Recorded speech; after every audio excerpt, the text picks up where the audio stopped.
नमस्कार, मैं हूं आलोक जोशी और आप देख रहे हैं बिज़ अड्डा। और बिज़ अड्डा में आज बात करेंगे 5G की। 5G की नीलामी पूरी हो चुकी है। सरकार को 1.5 लाख करोड़ रुपए से ज़्यादा की रकम इससे मिल चुकी है। और अब चलते हैं वापस 5G पर। मैंने आपको बताया कि 5G की नीलामी 7 दिन चली, 5G स्पेक्ट्रम की नीलामी, और 7 दिन के बाद ये ख़त्म हुई है 1.5 लाख करोड़ रुपए से ऊपर। एकदम एग्जैक्ट फिगर है 1,50,173 करोड़ रुपए, जो कि प्रोविजनल आई है क्योंकि आखिरी नंबर अभी मैच किए जा रहे हैं। जब टैली होकर निकलेंगे तो आएंगे। इसमें रिलायंस इंडस्ट्रीज़ का जो जियो है उसने सबसे बड़ा हिस्सा इसमें उठाया है। फिर भारती एयरटेल है, वोडाफोन आइडिया है। ये बड़ी कंपनियां 3, और साथ में बड़ी कंपनी वो भी है, लेकिन उसने इस नीलामी में थोड़ा म्यूटेड हिस्सा लिया है, हल्का सा हिस्सा उठाया है। वो हैं गौतम अडानी का अडानी एंटरप्राइजेज। तो ये बिडर्स थे 5G एयरवेव्स के लिए, और इनमें सबसे बड़ा हिस्सा, जैसे मैंने आपको बताया, वो रिलायंस इंडस्ट्रीज़ का है। इन्होंने 24,740 मेगाहर्ट्ज़ टोटल स्पेक्ट्रम उठाया है। 88,078 करोड़ रुपया रिलायंस जियो को पे करना है स्पेक्ट्रम फ़ी के तौर पे। और ये आपको पता ही 5G की खासियत क्या है कि 5G टेक्नोलॉजी जो है इसमें 4G के मुकाबले 10 गुना स्पीड आ जाएगी। यानी अभी 4G, पहले हमको वैसे ये बात मैं एक बात बता दूं आपको कि जब 2G के बाद 3G आया था तब भी ऐसी कहानी बताई गई थी कि 2G के बाद 3G में दुनिया बदल जाएगी। फिर 3G के बाद 4G में यही बात हुई, और अब 5G में फिर हमें बताया जा रहा है कि दुनिया बदल जाएगी। उम्मीद करनी चाहिए कि इस बार दुनिया वास्तव में बदल जाए और 5G में वो सब हो जिसका वादा किया जा रहा है। वरना एक वक्त था कि 2 MB लाइन पर 2G में 2 MB की ब्रॉडबैंड लाइन होती थी और उससे बढ़िया टेलीविज़न के ब्रॉडकास्ट चला करते थे। आज की तारीख में आप अपने घर पर 100 MB का कनेक्शन लगा के बैठे होते हैं और उसके बाद आप परेशान हो रहे होते हैं कि स्पीड नहीं आ रही है, बफरिंग हो रही है, गोल गोल घूमने लगता है। आप देखते होंगे। लेकिन फ़िलहाल हम बात करें ये कि रिलायंस ने 88,000 करोड़ की बोली लगाई है, और यहाँ इनको क्या मिलेगा। 20 साल के लिए इनका ये लाइसेंस है जो स्पेक्ट्रम मिला है इनको, और जो ये पैसा 88,078 करोड़ रुपए दिख रहा है, ये भी इनको 20 साल की 20 एनुअल EMI में चुकानी, एनुअल EAI कहेंगे, इक्वेटेड एनुअल इंस्टॉलमेंट में चुकाना होगा। साल में एक बार इनको इसकी किस्त भरनी होगी, और 7.2% इंटरेस्ट होगा। 7.2% के इंटरेस्ट पर इनको ये पैसा भरना है। इस पर अगर इनको जो सालाना इंटरेस्ट जुड़ रहा है वो 7.2% के रेट से जुड़ रहा है। अब आप अगर कोई कर्जा लेते हैं तो आप क्या भाव से इंटरेस्ट भरते हैं, ये हिसाब लगाइए। और बाकी जो कंपनियां हैं उनमें सबसे छोटा हिस्सा उठाया है अडानी एंटरप्राइजेज ने। उनका कहना है कि कंपनी को अपना एक इंटरनल टेलीकॉम नेटवर्क सेटअप करना है। इसके लिए वो इसमें बोली लगा रहे हैं। लेकिन ये बात बहुत लोगों के हजम नहीं हो रही है, गले नहीं उतर रही है। उनको लगता है कि एक बार अडानी सेठ आ गए हैं इस काम में तो वो एक छोटे नेटवर्क तक नहीं रहेंगे। शायद वो टेस्टिंग के लिए, पायलट के लिए हो रहा है, और उसके बाद हो सकता है उनकी नज़र बाज़ार में किसी दूसरी कंपनी पर हो सकता है उनके लिए किसी एक कंपनी का इंतज़ाम हो जाए। तो ये बहुत सारे सवाल हैं। ये सवाल लगातार उठ रहे हैं कि अब क्या बाज़ार में एक बड़ी लड़ाई दोबारा छिड़ सकती है इस कारोबार में।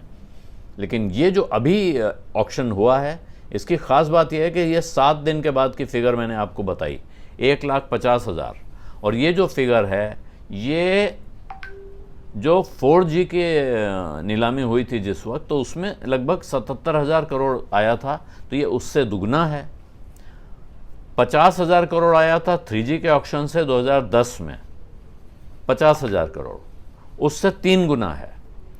लेकिन इसको एक दूसरी नज़र से आप देखें तो पहले दिन में 1,45,000 करोड़ रुपए की बोलियां आ चुकी थीं, और उसके बाद 6 दिन और बोली चली। कुल मिला के आप पहले दिन सुनते कि 1,45,000 करोड़ हो गया है तो अंदाज़ा लगाते कि भाई अब तो 2.5-3 लाख करोड़ हो जाएगा। लेकिन अगले 6 दिनों में इन कंपनियों ने मिलकर कुल मिला के 5,000 करोड़ रुपया इस बोली में जोड़ा है। तो कितना फ़ायदा हुआ, कितना नुकसान हुआ, ये हिसाब लगाइए।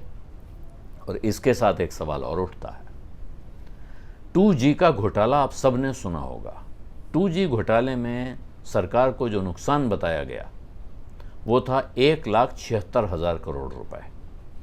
और नुकसान क्यों बताया गया? क्योंकि वो स्पेक्ट्रम ऐसे दिया गया और बाद में जिन लोगों ने वो स्पेक्ट्रम खरीदा था उनमें से बहुत सी कंपनियों ने, कुछ तो टेलीकॉम ऑपरेटर्स ने लिया था, वो अपना इस्तेमाल कर रहे थे, लेकिन बहुत सारे नए प्लेयर्स इस कारोबार में आ गए थे।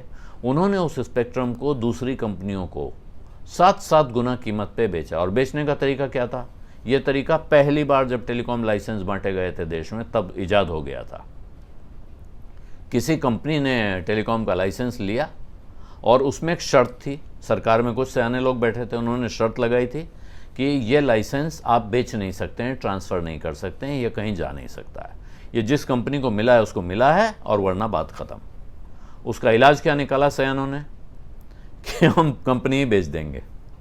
तो ऐसी कंपनियां थीं और उस नीलामी में ऐसी कई कंपनियां थीं जिन्होंने अपने को बेच दिया। यानी वो कंपनी जिसने लाइसेंस उठाया था वो पूरी कंपनी बिक गई, एक बड़ी कंपनी ने उसको खरीद लिया, उसने अपना ब्रांड नेम लगाया और उसके बाद उसने उस नाम से टेलीकॉम सर्विस चलानी शुरू की। ये फार्मूला भी आ गया। इसके बाद आए इसी तर्ज पर ये 2G के जो ऑक्शन हुए तो उसमें कंपनियां जब बिकी तो वो बहुत ऊंचे भाव पे बिकी। इससे बाजार में शक पैदा हुआ, इससे सवाल उठे और सवाल उठने लगे थे प्रोसेस के समय, लेकिन बाद में वो पुख्ता हुए, साबित हुए। इस आंकड़े पर बहुत डिबेट हो चुकी है कि 1,76,000 करोड़ रुपए का आंकड़ा सही था कि गलत था। उस वक्त CAG की रिपोर्ट में आया था और CAG की रिपोर्ट की वजह से बवाल मचा कि सरकार ने बहुत घपला किया है। सवाल आज की तारीख में सिर्फ एक है, अगर उस वक्त 2G जो अब अगर 5G के सामने देखें तो वो टेक्नोलॉजी कहीं खड़ी नहीं होती है। उस समय बाजार भी बहुत छोटा था, बहुत कम लोगों के पास मोबाइल फ़ोन हुआ करते थे, उनको इस्तेमाल की ज़रूरत भी नहीं महसूस होती थी। आज की तारीख में जब हर आदमी के हाथ में एक स्मार्टफोन आपको दिखता है, हर घर में वर्क फ्रॉम होम और पता नहीं क्या क्या चल रहा है, ऐसे में 5G की जो रिक्वायरमेंट है, जो ज़रूरत है और जो सबसे बड़ा इसमें लंबी नीलामी चली है वो कहाँ की चली है? वो यूपी ईस्ट की चली है। ये देश का सबसे बड़ा सर्किल है। यहाँ विकास बहुत कम हुआ है, बाकी पूरे भारत के मुकाबले में देखेंगे तो जो कम विकसित इलाके हैं उनमें ये शामिल है। इसलिए शायद कंपनियों को लगता है कि यहाँ भविष्य बहुत अच्छा है क्योंकि यहाँ काफ़ी ग्रोथ की गुंजाइश है। तो इस सर्किल को लेके काफ़ी खींचतान चली है लंबे समय तक, उसके बाद ये फाइनल हो पाया है।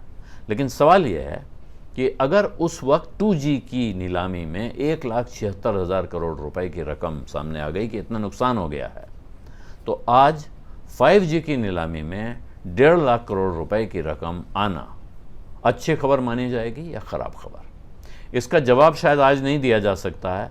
हो सकता है इसका जवाब कोई CAG की रिपोर्ट दे, हो सकता है इस सवाल का जवाब बाद में किसी वक्त जब निज़ाम बदले, जब सरकार बदले तब सामने आए, या अभी जो लोग ये स्पेक्ट्रम उठा रहे हैं वो इसका इस्तेमाल करना शुरू करें, आपस में एक दूसरे का गला काटना शुरू करें व्यापार के संदर्भ में, तब आपको इसका जवाब मिले, सामने आए। या आपको क्या इस भाव पे 5G सर्विस अगर नीलाम हो रही है तो क्या हमको और आपको इसका फ़ायदा मिलेगा? कल को हमारे लिए ब्रॉडबैंड और टेलीकॉम की सर्विस काफ़ी सस्ती होने की संभावना देखनी चाहिए। ये तमाम तरह के सवाल हैं, लेकिन इन सब का जवाब भविष्य ही देगा, अभी नहीं दिया जा सकता है। विज़ अड्डा में आज इतना ही, इजाज़त दीजिए। धन्यवाद, नमस्कार।